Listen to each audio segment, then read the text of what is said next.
През неолита, около 7000 до 3000 години преди Христа, Тракия се превръща в люлка на ранната човешка цивилизация. Земя, където хората започват да се заселват, да обработват земята и да изграждат общности.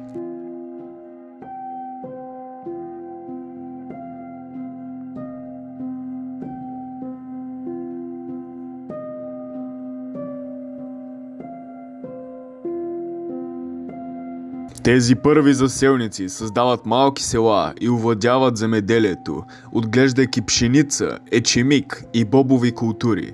Те също развъждат овце, кози и добитък, докато изработват прости, но издръжливи инструменти и керамика.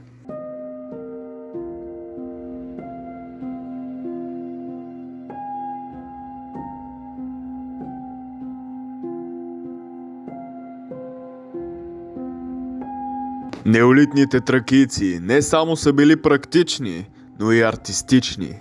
Те създават изящна керамика с геометрични мотиви и фигури, отразяващи техните духовни вярвания и културна идентичност.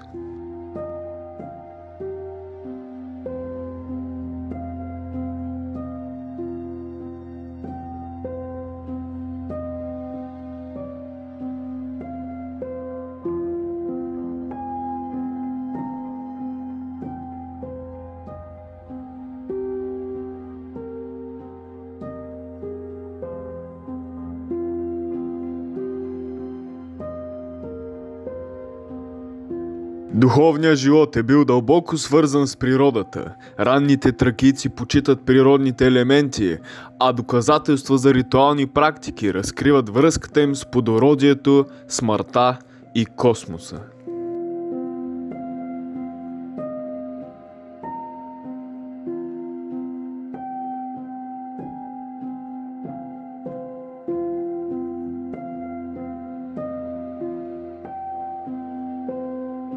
Със своите иновации и традиции, неолитните жители на Тракия полагат основите за бъдещите цивилизации. Тяхното наследство остава запечатано в земята, вдъхновявайки ни да изследваме и да свързваме с древното си минало.